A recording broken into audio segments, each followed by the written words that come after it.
Hello everyone, কেমন আছেন সবাই? আশা রাখছি আপনারা সকলেই ভালো আছেন। আমিও ভালো আছি। আমি অর্পিতার সঙ্গে আছি আপনাদের সঙ্গে। আবারও হাজির হয়ে গেলাম আপনাদের সঙ্গে নতুন ভৌতিক ঘটনা নিয়ে। আজকেরও যে ঘটনাটি আমি আপনাদের সঙ্গে শেয়ার করতে যাচ্ছি, ঘটনাটি একদমই সত্য।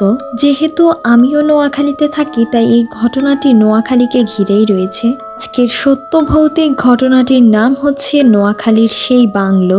আশা রাখছি ঘটনাটি আপনাদের ভালো লাগবে। তবে কথা না বাড়িয়ে চলুন শুরু করছি আজকের ঘটনাটি আমাকে একজন আপু লিখে পাঠিয়েছেন, তবে আমি তার মতো করেই বলার চেষ্টা করছি। এখনো স্কুলের গণ্ডি পার হয়নি। বাবা রংপুর থেকে নোয়াখালীতে বদলি হয়েছেন।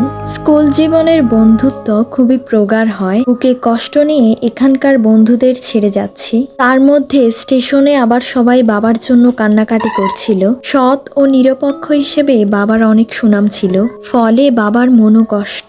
ফলে বন্ধু বিচ্ছিন্ন ও সবার কান্না দেখে মনটা একদমই খারাপ। যথারীতি যখন নোয়াখালীর সোনাপুরে পৌঁছলাম, তখন অভ্যর্থনার জন্য লোক সমাবেশ এবং মালা দিয়ে বরণ বাবা মাকে। তখনও আমার মনটাকে বিশেষ করে ভালো করতে পারেনি।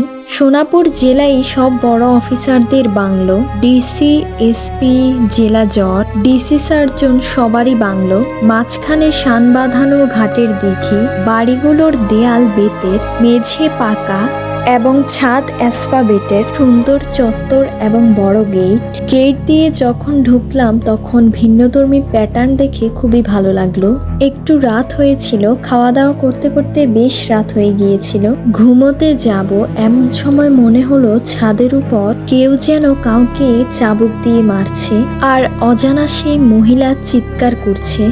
এই অস্বাভাবিক আওয়াজগুলো শুনে কেমন যেন লাগলো। কিছুক্ষণের জন্য থমকে গেলাম আর চমকে উঠলাম। শুধু যদি আমি শুনতাম তাহলে হতো। আমি ভুল শুনছি, কিন্তু না। আজ এই পর্যন্তই। দেখা হচ্ছে পরবর্তী পর্ব নিয়ে। সবাই ভালো থাকবেন, সুস্থ থাকবেন। দেখা হচ্ছে পরবর্তী ভিডিওতে।